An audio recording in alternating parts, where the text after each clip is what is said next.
어제 셀라하마 느곳 분리의 바위에서 사울에게 잡히기 직전까지 갔던 다윗은 오늘 블레셋 때문에 다시 돌아온 사울을 만나게 됩니다. 블레셋을 진압하고 돌아온 뒤에 바로 엔게디 광야에 다윗이 있더라라는 제보를 받고 또 쉬지 않고 다시 돌아오게 됩니다. 엔게디 광야는 이름은 광야이지만 폭포가 있을 정도로 물이 풍부한 지역이라고 합니다. 그리고 아주 험악한 지역을 가진 굴이 많고 산세가 험한 천년 요새와 같은 곳이라고 합니다. 그동안 그일라로 그리고 시브로 마온 광야로 또 블레셋과 전투를 하러 갔다가 온 이스라엘에서 불러 모은 3,000명 그 큰 군대를 그대로 데리고 다시 다윗을 잡으러 엔게디로 왔습니다. 다윗에 대한 집착이 얼마나 강한지 이미 우리는 느낄 수가 있겠습니다. 다윗의 무리는 지금 600명 가량이라고 합니다. 그러니 무려 5배가 차이가 나고 있습니다. 험악한 지형이 있는 곳에 숨어서 도피하고 있던 차에 하필 딱 다윗이 숨어 있는 동굴에 사울이 들어와서 용변을 보기 시작합니다. 그 모습을 보고 다윗의 부하들은 설레기 시작합니다. 누가 봐도 이것은 하나님의 뜻이다. 누가 봐도 이것은 하나님께서 인도하신 것이다. 누가 봐도 하나님께서 사울 왕을 다윗 당신의 손에 붙이신 것이 당연하다. 그러니 이제 하고 싶은 대로 행하십시오. 이것은 하나님의 뜻이라고 옆에서 열심히 부추깁니다. 부하들 생각에 그것은 참 당연한 일입니다. 도피하느라 얼마나 고생하고 얼마나 마음이 억울했습니까? 얼마나 가슴이 답답했습니까? 상대가 왕이라 할지라도 원수와 같으니까 그를 죽이는 것이 당연한 것이고 이것을 하나님께서 허락하셨다라고 그렇게 생각했습니다. 하지만 다윗은 바로 그 자리에서 결단을 내려서 왕의 겉옷자락만 자르게 됩니다. 뒤를 보러 들어갔다라고 표현하는데 이 표현을 직역하면은 발을 가린다라는 뜻입니다. 아마도 쪼그려 앉아 있으면은 큰 옷이 주변을 다 둘러덮게 될 것이고 발이 가려지게 된다. 그런 뜻으로 아마 우리가 이해할 수 있을 것입니다. 구약에서 이런 표현이 종종 나타나게 되는데 이 표현은 아주 완곡하게 표현한 것입니다. 사울처럼 높은 신분의 사람은 아마도 더 크고 긴 옷을 입었던 것 같습니다. 그래서 쪼그려 앉았을 때 사방이 다 가려지고 아마 길게 그 옷이 늘어졌던 것 같습니다. 다윗은 뒤에 몰래 가서 그 옷을 잘랐고 누가 봐도 그 옷은 왕이 입는 아주 특별한 옷이었던 것 같습니다. 그 조각이 단숨에 왕의 옷에서 자른 조각이라는 것을 알아챌 수 있을 만한 그런 것이었던 것 같습니다. 특이한 것은 그렇게 자기를 죽이려고 했던 사울 왕, 죽이기는커녕 옷만 조금 잘랐을 뿐인데 그것을 행하고 난 다음에 바로 다윗은 마음에 찔려합니다.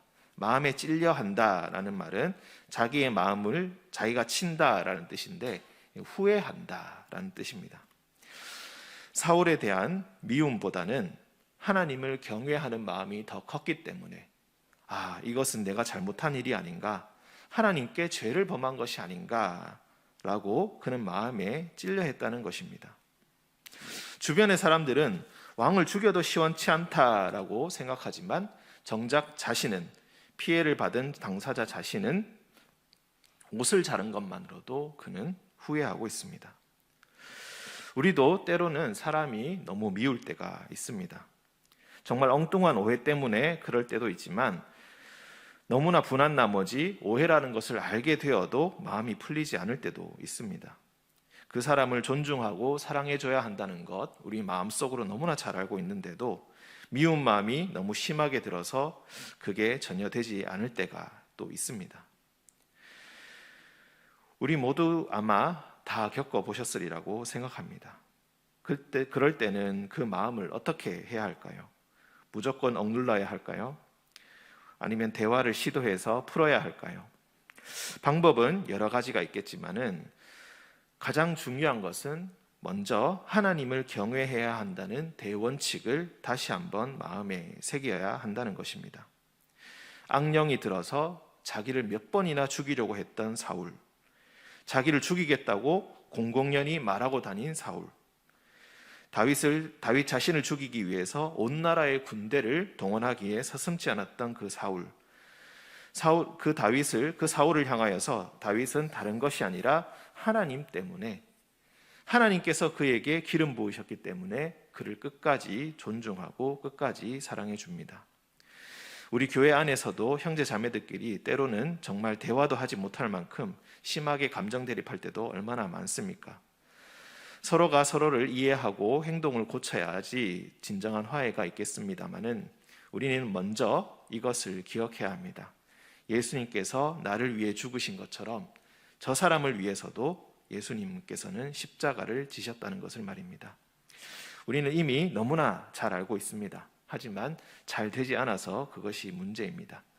이 어려운 과제, 이 힘든 시험, 마음속 한켠에 미뤄두었던 이 과제가 혹시 여러분에게 다시 생각이 난다면 이 사순절 기간에 다시 한번 실행해 보시면 좋겠습니다. 다윗이 자기를 부추긴 부하들을 금한 것처럼 마음속에서 속삭이는 미움과 두려움의 소리를 여러분 마음에서 금하시고 그분을 용서하시는 그런 역사가 있기를 간절히 바랍니다. 사울이 굴에서 나와서 떠나갈 때 다윗은 멀리 서서 그를 부릅니다. 엎드려서 절하면서 왕에게 자기의 무고함과 결백함을 호소합니다. 왜 내가 왕을 해하려고 한다는 그 사람들의 말을 그렇게 어떻게 듣고 계십니까? 그런데 사실 옆에서 그렇게 부추긴 사람은 없습니다. 그렇게 속삭이고 있는 것은 바로 사울 자신이고 사울 안에 있는 악령의 소리입니다. 그러면서 다윗은 당신은 하나님께 기름 부은 사람이기 때문에 난 당신에게 결코 손을 대지 않았고 이것은 하나님께서 잘 알고 계십니다. 그러니 하나님께서 그 사이에서 판단해 주시기를 바란다고 그렇게 이야기합니다. 악은 악인에게서 난다라는 속담까지 인용하면서 자신은 결코 악인이 아니며 자기는 그저 죽은 개, 벼룩과 같은 존재에 불과하다고 그렇게 비유합니다. 죽은 개나 벼룩은 타인을 공격할 수 없는 아주 미력한 존재를 상징하는 것입니다. 아무리 개라 한들 죽은 개가 사람을 물 수 있겠습니까? 벼룩이 뜯어봤자 귀찮기는 하겠지만 생명을 해할 수 있겠습니까? 죽은 개나 벼룩과 같은 자신, 이 미력한 자신을 잡기 위해서 하나님의 기름을 부음 받으신 왕이 어찌하여서 온 나라의 군대를 동원하십니까? 온 나라의 군대는 밖에 있는 적과 싸워야 하는 것인지 어찌 국내에 있는 경쟁자를 제거하는데 사용되어야 하겠습니까? 하나님께서 우리 사이에 재판장이 되어주시고 하나님께서 나를 왕의 손에서 구원해 주시기를 바랍니다. 그렇게 이야기합니다. 오늘 말씀을 통하여서 하나님이 손에 붙여주셨다라는 표현을 다시 한번 생각해 보기를 원합니다. 분명 하나님께서는 사울을 다윗의 손에 붙여주셨습니다. 하지만 다윗은 사울을 존중하면서 그를 자신의 손에 쥐지 않고 그냥 보내주십니다. 그리고 우리는 이미 결과를 알고 있다시피 사울의 손에서 다윗을 건져 주셨습니다. 그의 손에 붙이지 아니하시고 그의 손에서 도리어 건져 주셨습니다. 우리의 이야기, 이 결론 너무나 뻔합니다. 그런데 우리는 왜 우리의 삶 속에서 용서해야 할 상황에 용서하지 못하고 있을까요? 우리의 이야기에서도, 우리의 삶 속의 이야기에서도 그 결론은 너무나 뻔한 것인데 우리는 왜 그렇게 하지 못하고 있을까요? 왜 충분히 존중하지 못하고 충분히 사랑하지 못하고 충분히 용서하지 못하고 있을까요? 우리는 매일마다 주기도문을 암송하고 있습니다.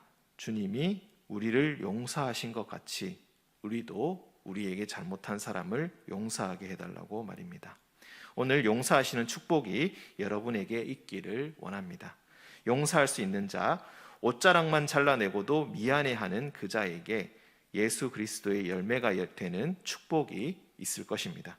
좋은 땅에 뿌린 씨가 100배의 열매를 맺듯이 여러분의 삶에도 100배의 열매가 맺힐 것입니다. 다윗과 같이 존귀한 자로 받는 축복이 여러분과 여러분의 자녀에게 있게 될 것입니다. 단순한 이 진리를 사순절 21일째인 오늘 다시 한번 여러분의 가슴 속에 꺼내어서 묵상하며 실천하시는 하루가 되시기를, 그리하여서 하나님께서 적의 손에서 건지시는 축복이 여러분에게 있는 하루가 되시기를 간절히 기원하겠습니다. 함께 기도하겠습니다. 우리를 용서하셨던 주님, 용서하는 것이 왜 이렇게 힘들까요? 분노를 버리고 용서하는 것이 왜 이렇게 힘이 들까요? 용서는커녕 때론 내가 받은 상처를 보듬어 안는 것도 너무나 힘이 듭니다. 나 같은 보통 사람은 도저히 용서할 수 없을 것만 같습니다. 아니, 용서해서도 도저히 안 되는 것처럼 느껴질 때도 참으로 많습니다. 그러나 주님께서 그 형제 자매도 사랑하시고 그들을 위해서 죽으셨음을 잘 알고 있습니다. 마음의 번민, 걱정, 고민, 근심, 염려, 분노, 두려움 모두 주님께 맡깁니다. 주님 앞에서 나를 다시 한번, 그리고 그 이웃을 다시 한번 돌아보게 하시며 먼저 용서하며 용서를 구할 수 있는 복을 우리에게 허락하여 주옵소서. 나쁜 감정이 우리를 더 이상 병들게 하지 못하게 하시고 죽이지 못하게 하시며 오직 주님 주신 용서의 마음으로 우리 주변을 천국으로 화하게 하여 주옵소서. 사순절 21일째 최후 승리를 얻기까지 우리 주의 십자가 사랑하기를 원합니다. 갈보리 산 위에 우리를 위해 고난받으셨던 주님, 우리도 주님의 뒤를 따라 고난을 자처하며 오락을 절제하며 겟세마네의 주님처럼 더욱 기도에 힘쓰는 기간 되게 하여 주옵소서. 해결하지 못한 응어리진 마음들 복음의 능력으로 믿음으로 풀어지게 하시고 이웃과 세상을 넉넉히 품는 예수 그리스도의 마음을 우리의 마음속에 부어 주옵소서. 주여, 이 시간 다음 세대를 위해서 기도합니다. 온 교우가 우리 하람교회의 유치부, 아동부, 청소년부, 청년부의 교사임을 잊지 않게 하시고 먼저 관심과 사랑을 쏟아붓게 하시며 행복하고 즐거운 장소로 그들의 마음속에 이 하람교회가 기억되게 하여 주옵소서. 교회를 떠올릴 때 교회 어르신들의 넉넉한 미소와 따스한 체온이 떠오르게 하시며 사랑이 있는 곳, 설명할 수 없는 소망이 있는 곳, 반석과 같은 굳은 믿음이 있는 곳으로 다음 세대의 마음속에 굳게 자리 잡게 하여 주옵소서. 건강하게 해주시고 공부할 때 청명함 허락하여 주시고 친구 관계할 때 덕과 유쾌함이 있게 하시고 모든 생활에 기도와 예배가 중심되게 하여 주옵소서. 섬기는 교사들이 있습니다. 주여, 한 사람 한 사람 기억하여 주시고 특별히 사랑의 은사로 그들의 마음속에 채워 주시옵소서. 물적으로 영적으로 심적으로 그 나누어 주어야 할 자원들이 마르지 않도록 주여 그들을 축복하여 주시옵소서. 이곳에 교회를 세워주시고 하나님 나라를 전파하게 하신 우리 구주 예수 그리스도의 이름으로 기도합니다. 아멘.